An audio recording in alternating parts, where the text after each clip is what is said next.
The Academy of Esports podcast is brought to you by LeagueSpot. LeagueSpot, your brand, your league, your way.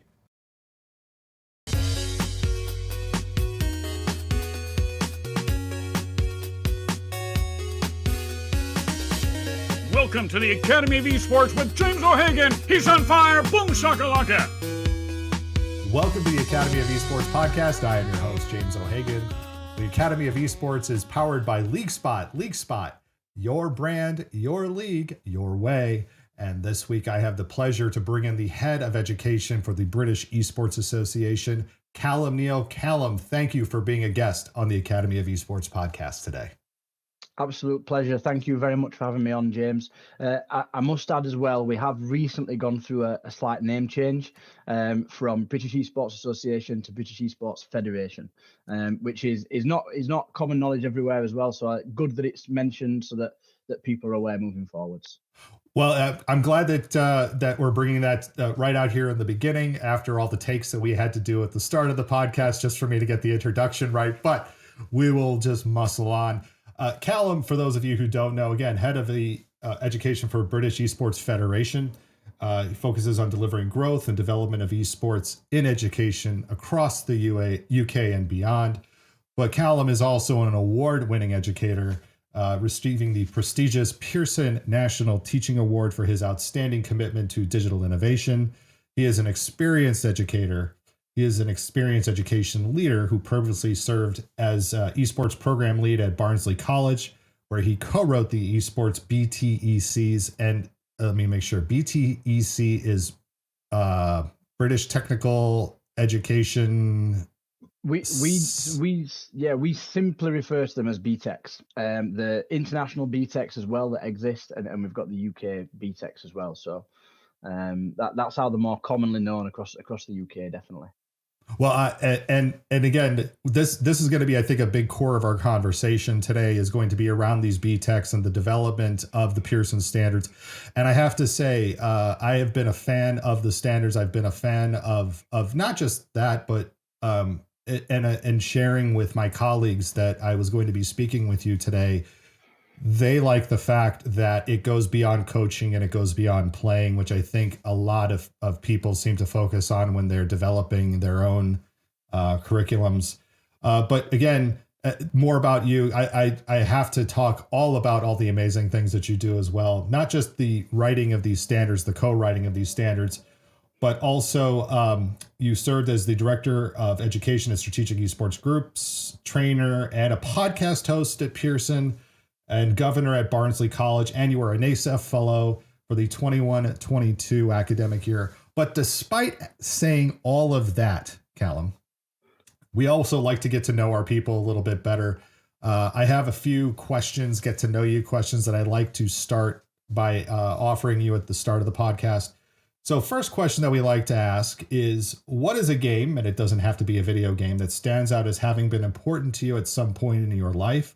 Why was that experience meaningful? Again, as on top of all these things, I forgot to mention Kalam has also been a football coach, and we're not talking about the American style, and I am going to fairly call it football since the World Cup just wrapped up. Kalam, what is that game?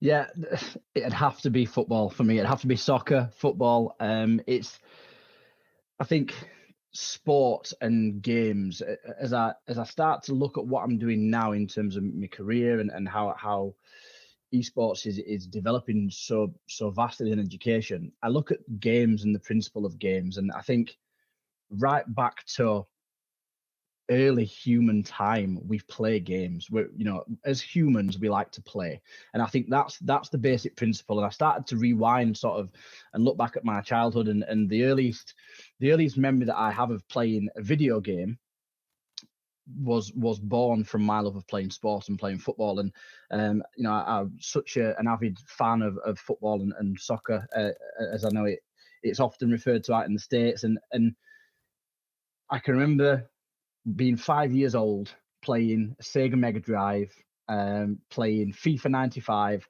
I've still got my Sega Mega Drive. I've still got the control pad and the console here behind me. And I can remember that memory and that moment of seen something that I was passionate about in the real world as such, and being able to play sport and consume sport and be a fan of sport, and then being able to do that physically on a console at home in my bedroom as a 5-year-old. I have those memories of the game. It was on a diagonal pitch. You used to be able to run away from the referee when they were trying to book you for bad tackles, and just these amazing memories of play and of exploring that world as a 5-year-old essentially. So yeah, I think that when I reflect back, that was probably the moment where this love and passion really started. I appreciate that football has such a good history when it comes to being translated over to the digital sense, if you will, into video games. I lament that rugby does not translate well over into that. Second question for you, and maybe it's totally eccentric or maybe it's quite traditional. What is your superpower? What is that thing that you do better than most people, or what do you wish you could do? Tough one. Superpower, I think, I've got a 4-year-old who is obsessed with Marvel and the Avengers, and I ask him the same question, and his list is like 30 superpowers long. So I'm well versed in that. But I think if I was to try and be realistic about my superpower, if you like, it genuinely sounds like a bit of a cliche, but I actually just love my job, and I love my job, and I think that's my superpower, is that I'm passionate and I'm fortunate enough to work in an area where I simply love what I do, and I enjoy listening to podcasts, and one of the podcasts that I was listening to, other than yours, James, of course, as well. I was listening to some episodes again this morning. I like the High Performance podcast, and the host, Jake Humphries, recently posted about Ikigai, which is a Japanese term, if you like, that is about finding your ikigai, and essentially what it means is your reason for being. And there are 4 key pillars, and this is only something that I came across recently, and it really resonated with me, almost like a superpower. And the 4 pillars that you need to hit are: do I love it? Is it something that I love? Does the world need it? Am I good at it? And can it pay me a wage? Can it pay me a salary? Is it something that I could do as a career? And when you hit all 4, that sense of purpose is just huge. And in reading this, I sort of went through it, and I thought, I've been really lucky enough and fortunate enough to find that, and the sense of purpose and enjoyment that I have on a daily basis now in the role that I'm doing is just phenomenal. And I can see the amazing impact that esports in education is having now in the UK, but also on a global scale as well. And I don't know, again, you say you have a 4-year-old. I have teenage children, and maybe this too speaks a little bit to what you just described. You said the icky. Did I hear? Did I say that? Ikigai? Yes, ikigai. It is something that my kids, when I describe it to them, they go, "You have the coolest job," And I don't know if your son is able to do that, but yeah, I feel blessed now that that I have moved from. Not that I didn't enjoy being an educator. I loved being an educator full time. Yeah. Likewise, yeah. But the fact that now I get to focus specifically in on working in education and gaming, it's like, and we know it's needed and we get paid a wage to do it. It's like, it's one of the best things, honestly, when you think about it through the pillars that you just described.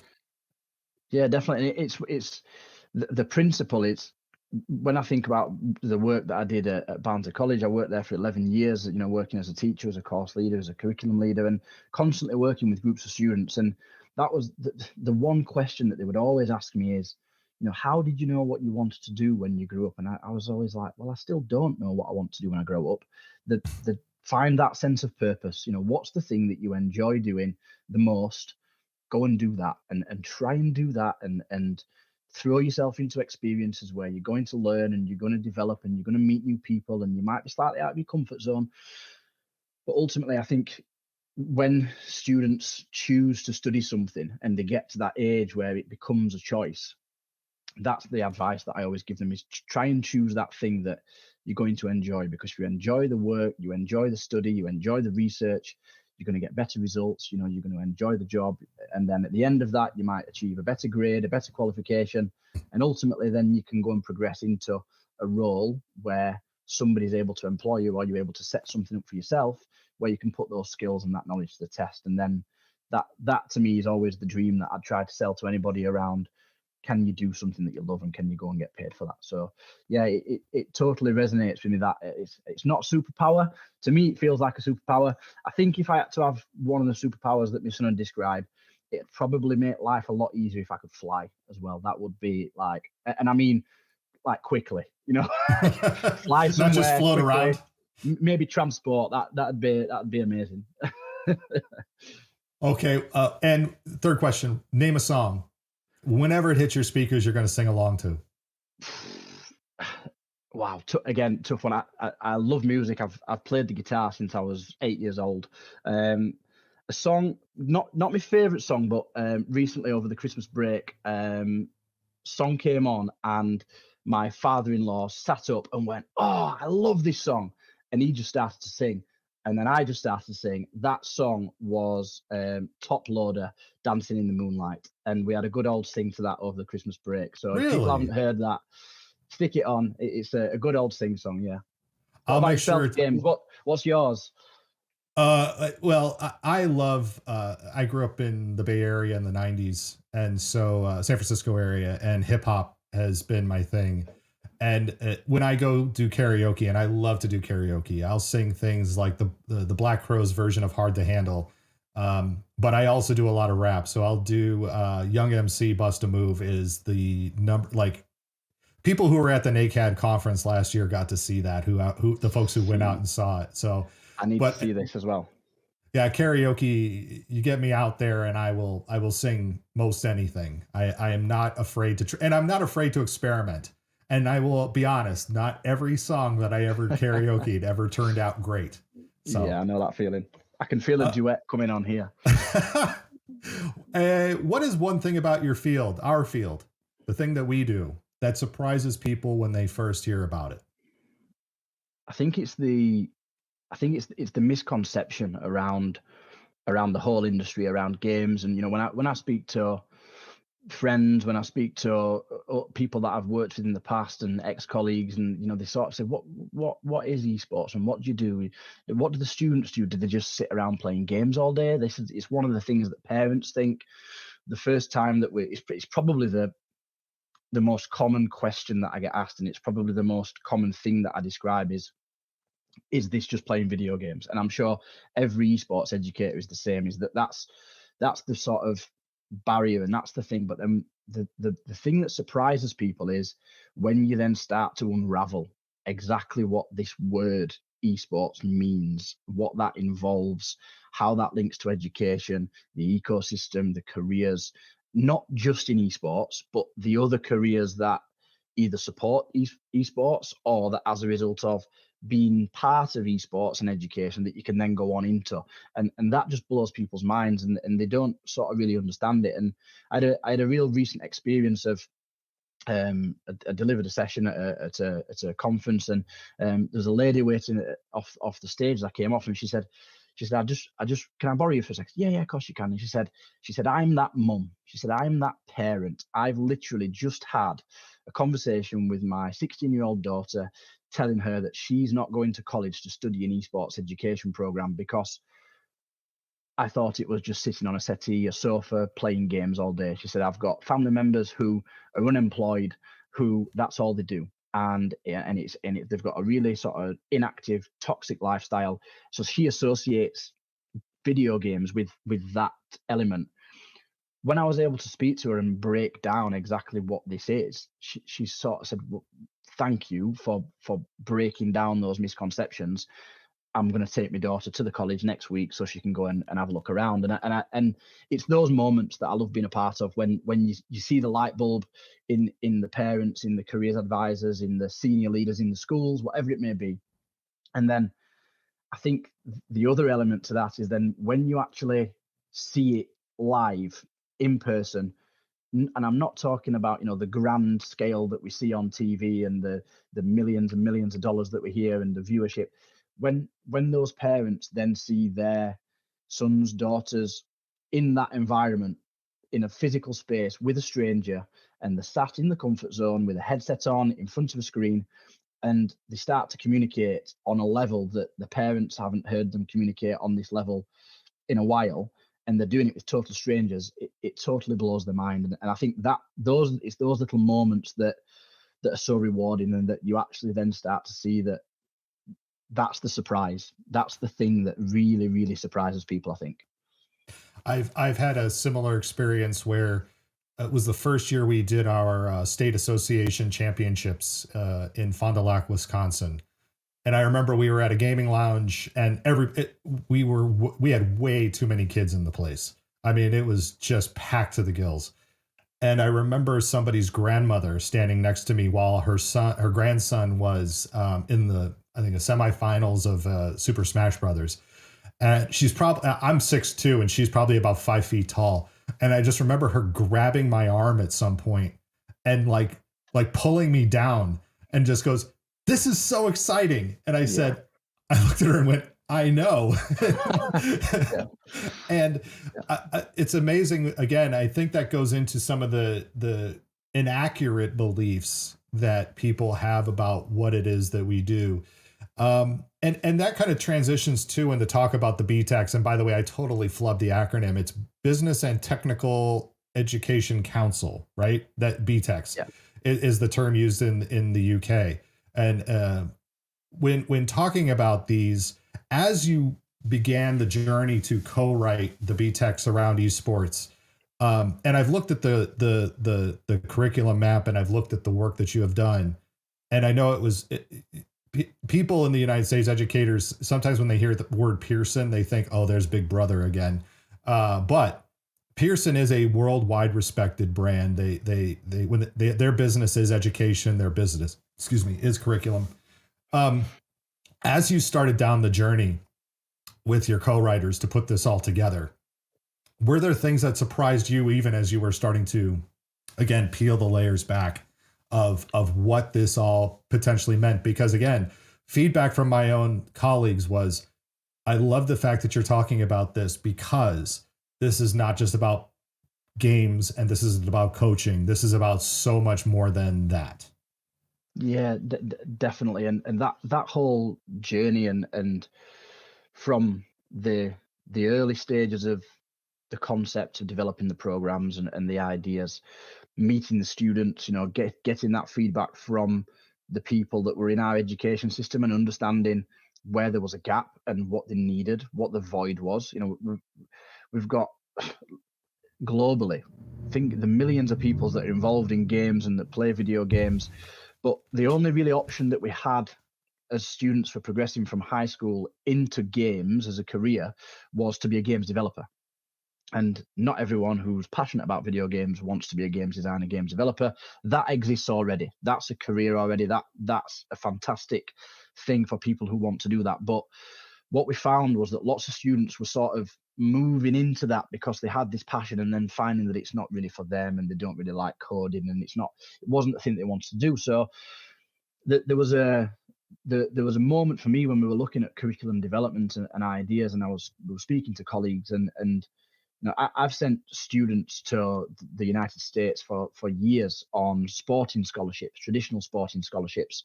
And, there are certain things that have to be achieved in order to do that. One obviously is around performance, but then the other element of that is the academic rigor that's involved. So we're very mindful of that. And we noticed that US colleges and universities had started to offer scholarships. And then that coincided with, we had a university in the UK that launched an esports degree. So there was a definite void, a definite gap. And as we started to explore that and move into, actually what is this ecosystem, and what is esports, and what are the job roles available in the UK, where anything that's done in education, where we're governed by Ofsted, who come in and they'll inspect schools, they'll inspect colleges.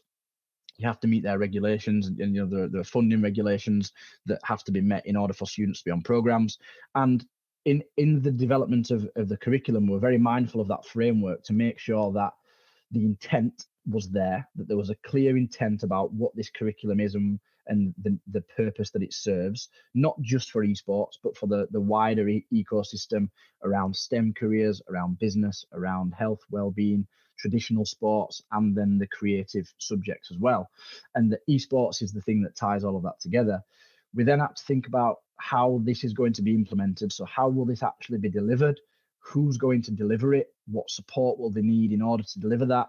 Because esports education until this point wasn't a thing. So we still haven't got yet in the UK, because of the timescale, any students who've studied esports at college, who've gone to university and studied an esports degree, who've then gone on to become an esports teacher and then are now teaching esports.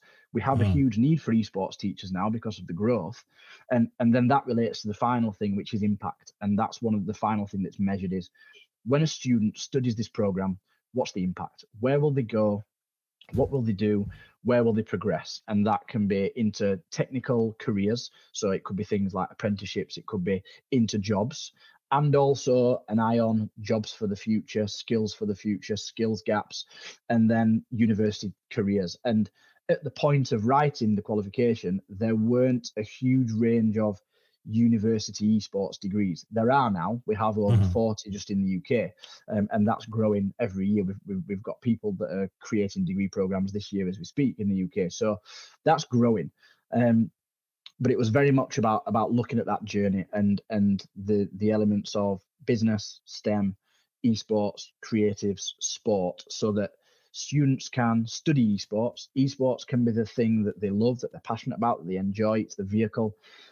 But they don't necessarily have to stay in esports once they've studied this. That might be the thing that inspires them, that transforms their educational journey, that then allows them to go off and work in business or sport or STEM or media or production or events or wherever that may be. And a real focus on the skills and the transferable skills that we can develop while students are on these programs to try and help them on their career journeys. And looking at this too, I mean, I remember interviewing, I think it was Staffordshire, which was the first college in the UK to offer the scholarship, or the programming, I should say. It's hard to believe that was almost 5 years ago now. It feels like yesterday. It feels like I just started this podcast. And again, don't look at the old episodes, especially the first couple of ones where I look like I'm in a hostage situation doing a negotiation with myself. But it's also too important, I think, that to realize that the path that you took isn't just you going out and writing a curriculum. This was something that was blessed by the British government. The British Esports Federation is set up by the government itself. It was blessed by the UK government. You have, I think, when it comes to expectations of this certificate, it isn't just that you're providing curriculum, but as I looked at it, there was different levels too in the curriculum of qualifications, such as just getting a certificate where you've got a basic overview, you know what's going on, you know the basic games, but then the granularity increases on I think it was 4 different levels is what I saw in the curriculum. Is that correct? Yeah, we've got a level 2 curriculum that then acts as the progression into the level 3, and then at level 3 there are 4 different sizes within the level 3 as well. Yeah. I mean, this is if you haven't looked at it, and I'll make sure to link to all of this. There's actually a PDF that Kalam sent me that is incredibly. You look at it and go, oh, it's just a 2-page PDF, and then you realize that everything is clickable, and then the rabbit hole begins, and you start falling in, and you have to dig yourself out and go back, and then you're falling into another one. But I think, as far as curriculum goes, the breadth of it, and I think the scope of it, is very admirable in all of this, and especially when you talk about the physical exercise components. That is something I know that we really wanted to talk about today, the role of physical fitness in gaming and esport. Again, you being a football coach as well, having that background, what role should there be of physical activity and fitness in all of this? Obviously, like I said, the BTEC has its own course or material, things that you're expected to know. So obviously it has a huge impact, I would say. Yes, and it comes down as well to addressing some of those misconceptions. And when we were going through the development of the qualification, we were very clear that at all sizes, around the mandatory units. So it has a number of optional units that centres, depending on their background or direction or expertise, they can opt into more of the sport units or more of the event units or more of the creative and production units, etc. But at the mandatory level on all qualification sizes, enterprise and entrepreneurship was a key feature, and we want students to be developing that creativity, inspiring innovation and hooking into the creative minds of people that are involved in games. And then health, well-being and fitness was an absolute priority for us, that was mandatory, because it's one of the first things that when we were speaking to potential students, people that were involved in esports, when you almost go through that transition of, okay, I want to become really good now, I actually see a career in esports as a player. An awful lot of people that we speak to, they said the first thing that dropped was the time that they had or the time that they prioritized on their well-being, on their health. We hear that term that we grind, we spend 8 to 10 to 12 hours a day, we're eating. And this is the stereotype. This is the stereotype. This is what people think. They think of a dark room with the blinds closed, with cans of energy drinks and sweets and chocolates and teenagers locked in the bedrooms, isolated from the outside world. It's the opposite of that. High performance esports is the opposite of that. And when we look at the professional teams and organizations, performance is much more than just the technical or tactical ability that you have to play a game in esports as it is in traditional sports. Clearly, there isn't as much need as in a physical sport for cardiovascular endurance and muscular strength and these different components of fitness, but we promote esports as part of a balanced lifestyle. You can become addicted to sport. Going for too many runs and becoming addicted to being a marathon runner can be bad for your health. Being addicted to video games and spending too much time on video games can be bad for your health. So it's about balance, it's about moderation, and we're not trying to, through this module and through this unit, we're not trying to make students into athletes, into weightlifters or into marathon runners. What we're saying is we need you to understand sleep. We need you to understand the importance of a balanced diet. We need you to understand components of fitness and your body, and how you're feeling might be a result of your sedentary lifestyle. That can then have a negative impact on things later in life, such as the onset of cardiovascular diseases. It can have an impact on performance. And it's one of the things that some of the students that come onto the programs, they don't necessarily connect the dots straight away. We have some students that have come onto these programs that are already involved in sports, so they understand that, because they might be on the way to becoming a football player or a boxer, or they might be in the basketball team as well alongside esports. But some of the students have never been a part of a sports team, have never done physical activity in their lives, and it's what we don't want to do is shock them by saying you're now going to do loads and loads of physical activity.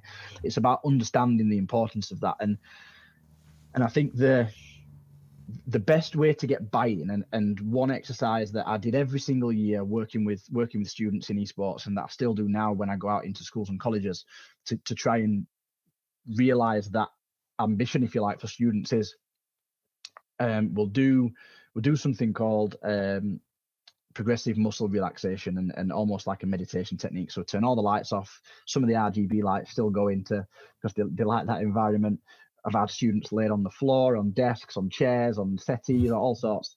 And we go through that progressive muscle relaxation to really sort of calm the body down. One, so that they understand that as a psychological technique to relieve stress, anxiety, over-arousal when we start to talk about performance, but also to try and simulate what it's like when you've had a lack of sleep, or when it's late at night and you've been playing for too long. And then I throw them straight into a game. So for example, they might go straight into a game of Fortnite, and I'll say, right, PC's off. I'm now going to time you. You've got to turn the PC on. You've got to log in. You've got to get into a game. And when you get your first elimination in a game of Fortnite, put your hand up and I'll write it on the board, or I'll make a note of it. And usually this takes anything from 3 to 4 minutes for students to come out of it, get into the game, and then we start to, and also how many kills you get in the game, what's your result. So we do that, And I ask them, how did you feel? And they say, oh, I'm tired. I might be bored. I might feel drowsy. I don't feel great, whatever. And then what I do is I say, right, come on, out your chairs. We're going outside and we're going to walk up some stairs, or we're going to do a lap around the campus, or we're going to do a quick 2-minute circuit of something, whatever it may be. Where I worked at Barnsley College, we were on the 4th floor of the building. So I literally made them walk downstairs, walk outside. I said, right, get back to the classroom as quick as you can. So we had 20 students running up the stairs. I said, right, how do you feel? Oh, I'm tired. Why are we doing this? And then I said, right, same task, go. And the results are amazing. Like, I'm talking like within a minute that they're in a game, they've got the first elimination, students are getting more kills. And I said, right, can you see the difference? And why do you think that is? And then they start to understand the blood flowing around your body, what adrenaline does, how concentration can be improved, how focus can be improved. And that's just a simple exercise that may not always work, but that I do to try and get the students to realize it. And I think that leads me on to the next point. Is I think a big area of research within esports that's coming and that I'd like to see more people look at, and obviously would like to contribute to as well, is around the links between health, well-being, fitness, diet, hydration, and performance, as well as sort of general life as well, elongating careers, for example. And that I think when it comes to performance is a key area of research that we're going to see moving forwards as well. And I love that the example that you just gave, for those of you who may wonder, how the heck do we bring physical activity? Because I think a lot of people, even myself, my first inclination would have been, okay, we're going to the weight room. Now, again, nothing wrong with going to the weight room. And again, as you said, we're not expecting you to bench 400, kilos or pounds or whatever. We want you to the activity itself starts to develop the brain. It starts to activate areas of the brain that are not being maybe currently used by you. It helps with problem solving, right, as an example. But what you showed too is just how simple it can be. It doesn't have to be, if you don't have a weight room, it is, a push-up, a jumping jack, a walking the stairs, go outside, take a lap. And it doesn't have to be a fast lap. It can be, we're moving, we're up out of our chairs. The body is flexing things that normally you're not flexing during the day. What you're showing off is not rocket surgery. What you're showing off is just how simple it can be. Yeah, and it's that realization that when players are at home and they're playing and they're practicing, take those breaks. Look away from the screen, walk away, go and stand outside, get some fresh air, take the dog for a walk around the block, walk downstairs to the fridge and get a drink if that's what you need to do. Whatever it might be, it's something that it's part of this balanced lifestyle. I think that's so important. I think the other element to that is that's for performance, but also the key to having that within the curriculum is these people that are coming through our education system now, they are going to be the teachers and the coaches of the future. So they may be really talented within some of these games. They may make it to a professional level. The chances for the majority is that they won't. So what they'll then start to do naturally is they'll start to look at other careers, just like I did in sport. I was never good enough to make it at a professional level in sport. So what can I do next? I want to coach and I want to teach. That was the next best thing where I can be involved. So I think that's natural in esports, that we're going to see that trend as students come through esports education programs. They'll want to stay in the industry, and then teaching and coaching is the next natural step. And I think if we can educate them now on these principles, then when they become the coaches and the teachers of the future and they're working with players, they have that understanding. And then when they're working with these performers and people that are involved in esports, whether that's at performance level or whether it's at grassroots level, that message is being shared. And I think esports is so different to traditional sports in when we're looking at the components of gameplay and performances. Yes, we've got that technical and tactical aspect, but as coaches, as teachers, do we understand our students? Do we understand our players?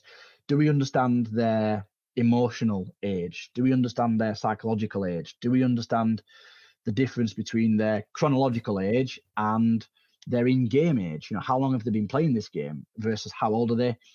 So some young people that come to us, they look like 25-year-olds in person, but actually We've got no idea about their past or their background.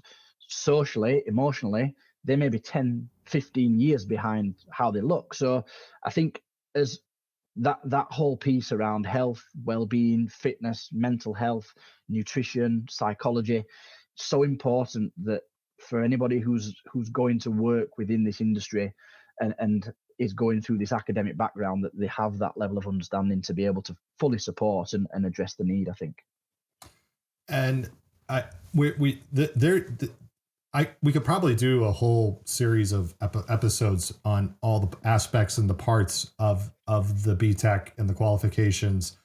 But what I'm going to make sure to do again is the link the PDF, because it doesn't just go into the educational side. You have a whole section for parents. You have a section for well-being. You have a section for women, specifically about women in esports.